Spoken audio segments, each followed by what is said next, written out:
वृंदावन की ओर। और इतनी अभिपसा जागृत हुई रानी के मन में कि एक दिन उसने अपनी दासी के चरण पकड़ लिए। रानी होकर भी चरण पकड़ लिए। लोग लज्जा का परित्याग कर दिया। बोले नहीं, आज तुम्हें वो रहस्य बताना पड़ेगा जो तेरे चित्त में ऐसा क्या है जो तू सदा आनंद में रहती है। जो आनंद बड़े बड़े राजाओं महाराजाओं को नहीं प्राप्त होता, बड़े बड़े चक्रवर्ती सम्राटों के चेहरे पर नहीं देखा जाता, तो एक दासी का होकर, साधनहीन होकर, जिसके जीवन में कोई वैभव नहीं है, किसी प्रकार की संपदा नहीं है, लेकिन फिर भी ऐसा तुझ में क्या है कि तेरा चेहरा खिला रहता, आनंद में तो रहती है। एक अलौकिक शांति मैंने तुझ पर देखी, एक अलग किस्म का आनंद मैं तेरे चेहरे पर प्राप्त करती हूँ, सच बता क्या है। लेकिन गुरु कब देता है? जब वो जानता है कि जीव अधिकारी है, तब कृष्ण नाम सहज सभी प्रदान कर देता है। इतना झुकाव जब देखा तो दासी की नेत्र भी भर आए।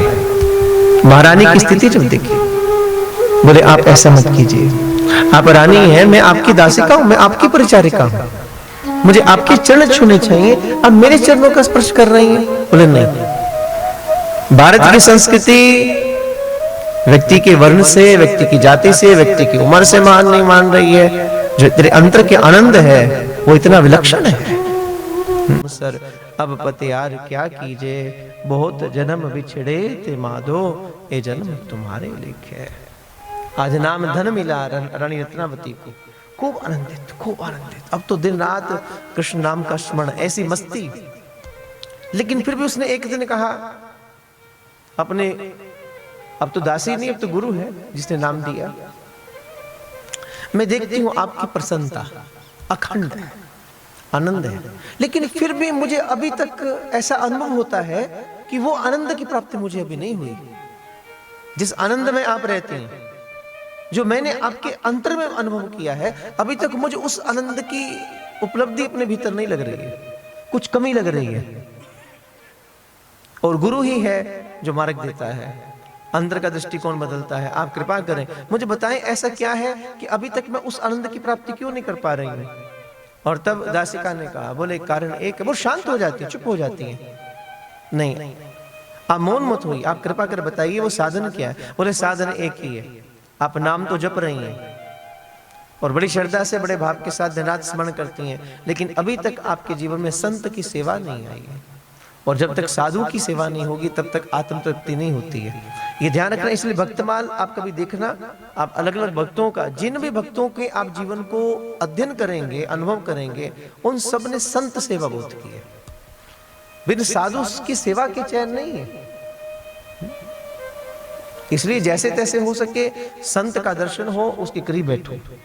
और जब संत के करीब जाओ तो जैसे बाहर पादुका छोड़ के आते हो ना, चप्पल बाहर उतार के आते हो, तो जब किसी साधु के करीब जाओ तो अपने अहम को भी छोड़ के फिर विनम्र होकर जाकर बैठ जाओ, फिर मिले, फिर आशीर्वाद। हमारा कर्म इतना शुद्ध हो कि साधु के करीब जाओ तो गुरु आशीर्वाद दे दे अपने आप प्रकट। और फिर वो किसी साधु के करीब बैठकर बोलना चाहता तो बात का आनंद लो, और अगर साधु मौन है तो फिर उसके मौन का आनंद लेना चाहिए। और ये भी प्रयास करो, किसी भी गुरु के पास जाकर, साधु के पास जाकर सामाजिक चर्चा नहीं, भगवत चर्चा करो, प्रभु की चर्चा करो। इसलिए दासिका ने कहा बस एक बात रह गई है, अभी तक साधु सेवा नहीं है। बोलती इसलिए नहीं हूं क्योंकि यहां पर राजमहलों में साधु का आना वर्जित है, नहीं आ सकते। और उस वक्त, जिस वक्त की ये बात है, तब राजपूत परिवार के अंदर स्त्रियां भी बहुत पर्दे में थी, उनका बाहर जाना भी इतना बहुत मुश्किल था। पता नहीं था कोई विधर्मी किस रूप में वहां पर आ जाए, खतरा होता था। इसलिए बड़ी संकोच से दासिका ने कहा, साधु सेवा अभी आपके जीवन में नहीं है, बिन साधु सेवा के कैसे रहोगे। अब दासी ने रत्नावती को कहा, बोले जब तक साधु सेवा नहीं होगी तो मन बेचैन ही रहेगा। अकेला नाम नहीं, गोकर्ण उपाख्यान में, भागवत में गोकर्ण में कहते हैं कथा की बड़ी महिमा है, लेकिन एक बात स्पष्ट रूप में कही कि अन्यस्य दोष गुण चंतन वशु मुक्तवा सेवा कथा रसमोह नितराम पीबतो। एक तो इकट्ठे बैठकर दूसरे के दोष की चर्चा मत करो, बहुत अधिक गुणों की चर्चा भी मत करो, और फिर सबसे पहले सेवा करो। सेवा का भाव जब तक आपके चित्त में नहीं होगा, तब तक कथा भी आप श्रवण कर रहे हैं, कथा के रस को पीने की बात भी कही है, लेकिन उसके साथ गोकर्ण खास तौर पर कहा सेवा करो। घर में बैठे बुजुर्गों की सेवा करो, कोई दीन दुखी मिले तो उनकी सेवा करो, कोई साधु महात्मा मिले तो उनकी सेवा करो, और सेवा के पीछे स्वार्थ न हो, निस्वार्थ। जा रहे थे, कोई अनजान व्यक्ति रो रहा था, दर्द से करा रहा था, आप उसके लिए कुछ नहीं कर सकते, आप कुछ भी नहीं कर सकते हो, लेकिन आप उसके पास बैठ जाते हैं, बैठ के केवल उसका दर्द सुन लेते हैं, क्या हुआ, और आपके सुनने मात्र से उसे बड़ा हौसला मिल रहा है, तो समझना ये भी आपके मन में कितना सुकून देता है, कितने आनंद से आपके चित्त को परिपूर्ण करता है। इसलिए कुछ काम ऐसे करो। अब जाहिर साधु सेवा नहीं होगी। अब रत्नावती ने कहा मैं साधु सेवा करूं, लेकिन महारानी आप बाहर नहीं जा सकती हैं, आप जानती हैं, लेकिन नहीं, फिर भी उन्होंने अपने निज महल के अंदर एक मंदिर बनवाया, और फिर साधुओं का आगमन शुरू हुआ। तुम जाना, जो भी साधु दिखे उसे लेकर आना। अब फिर एक बार एक साधु आए तो सही, एक साधु, दो साधु, फिर देखा देखी अनेक अनेक साधु आने शुरू हो जाते हैं, और फिर रानी रत्नावती अपने हाथों से भोजन प्रसाद खुआ रही हैं। फिर तो हरिनाम संकीर्तन भी शुरू हो गया। अब तो जब देखो तो राजभवन के अंदर से आवाजें आती हैं, मुरलीधरा मन मोहना, हे नंद नंदना, हे राधा माधवा। और देखा देखी कितने कितने साधु अब महल में आने लगे, और ये खबर कहाँ पहुंची, राजा माधो सिंह को, जो दूसरे इलाके में थे, और उनके मंत्री को खबर लगी पहले, और जब मंत्री ने देखा ये सब, उसे अनुचित लगा, उस वक्त की स्थिति के मुताबिक अनुचित लगा। एक पत्र लिखा माधो सिंह को कि आपके महल में अनीति हो रही है, आपकी रानी सब लोग लज्जा का परित्याग करके साधु संतों को निज महल तक लेकर आ रही हैं, और हर वक्त यहाँ पर हरिनाम संकीर्तन होते हैं, और फिर वो अपने अब तो किसी प्रकार की लोग लज्जा नहीं है, सिर्फ अपने हाथों से भोजन प्रसाद खुआ रही हैं, नाच रही हैं, भजन हो रहे हैं, सब कुछ हो रहा है।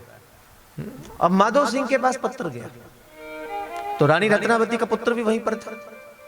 माधो सिंह के पास पत्र गया, तो उसने जब पत्र को पढ़ा, और पुत्र भी सुन रहा है, तो माधो सिंह को बड़ी ग्लानि हो रही है कि मेरी पत्नी राजपुतानी होने के बाद भी ये सब व्यवहार कर रही है, और पुत्र पास में खड़ा था, लेकिन पुत्र को गर्व हो रहा है, अपनी मां पर गर्व हो रहा है।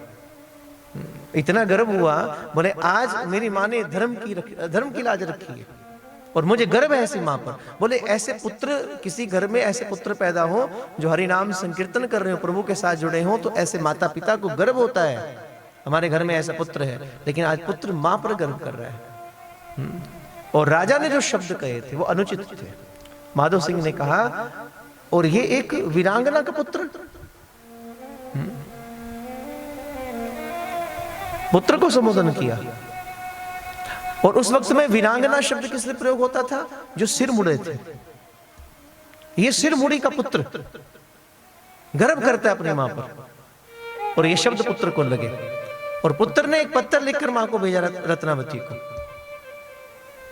बोले मैं गर्व करता हूं आपने धर्म पर पग रखा है, लेकिन अब कुछ भी हो जाए, भले आपको मृत्यु तक का सामना करना पड़े, लेकिन धर्म से पग पीछे मत हटाना। और पुत्र के पत्र को पढ़ा तो राणा रत्नावती में और अधिक हौसला आया। पति ने साथ नहीं दिया, पर पुत्र ने कहा, क्योंकि राजा ने जो शब्द कहे थे, सिर मुड़ी का बेटा, और पुत्र ने लिखा, मेरे पिता ने मुझे ये शब्द कहकर संबोधन किए हैं जो एक वीरांगना के लिए, जो एक वैरागी के लिए प्रयोग किए जाते हैं, सिर मुड़ी।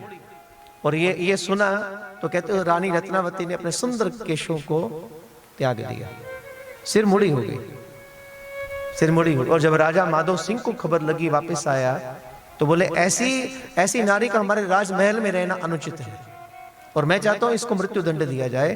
तो उस वक्त एक भूखे नाहर को रानी रत्नावती को मारने के लिए भेजा गया, बिल्कुल वैसा जैसा मीरा को मारने के राजा विक्रमादित्य राणा ने, जिसने विष दिया था, वो कौन था जो मीरा को विष देने वाला, उसका देवर विक्रमादित्य राणा। कई विचार करते हैं उसके पति ने नहीं दिया महाराज, पति तो बहुत अच्छे थे मीरा के, राजा भोज, उसका देवर की आंख में वासना थी, मीरा सुंदर थी, उसने अनेक अनेक प्रकार के मीरा पर लांछन लगाए, मीरा को दुख देने का प्रयास किया, उसको मारने का प्रयास किया। तब उसने भी एक भूखे नाहर को, नरबक्षी नाहर को, सिंह को भेजा था। आज बिल्कुल वही माधो सिंह ने राणा रत्नवती का वध करने के लिए एक भूखे नाहर को, एक नरबक्षी सिंह को, शेर को भेजा वध करने के। सैनिकों को कहा इसके पिंजड़े को इसके राज महल की ओर खोल दिया जाए। रानी रत्नावती हर रोज की तरह साधु सेवा के लिए अपनी वो पूजा की थाली तैयार करती है, अपने गोपाल जी को रिझाने के लिए उसमें पुष्प रखती है, उसमें पुष्पहार रखे हैं, रोली मोली रखी है, और फिर गंगा जल साथ में रखा है, सुंदर दीपक को प्रज्वलित कर रही है अपने प्रभु की मंगल आरती उतारने के लिए।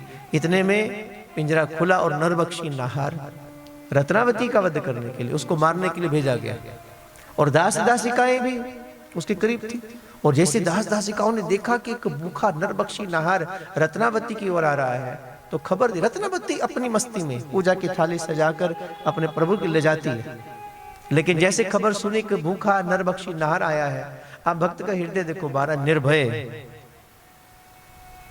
निर्भय, अधीरता कहीं नहीं, इतनी सौम्यता, इतनी निर्भयता कि उसकी नजर में जिधर देखा उधर पाई झलक घन श्याम प्यारे की, जो कुछ है रोशनी जग में इसी दिलबर हमारे की। उसे तो हर जगह पर घट घट में कृष्ण के सिवा कुछ दिखाई नहीं देता।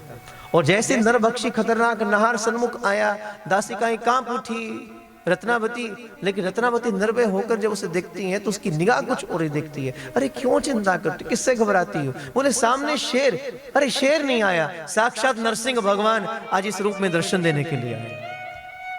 और जैसी दृष्टि वैसी सृष्टि, जैसी दृष्टि वैसी सृष्टि। आज रत्नावती को शेर नजर नहीं आता, उसमें नरसिंह भगवान नजर आते हैं। और कथा कहती है, महाराज प्रमाण है इतिहास इस बात का कि रत्नावती करीब गई है और उसने तिलक लगाया हर रोज की तरह। उसे तो परमात्मा का दर्शन हो रहा है।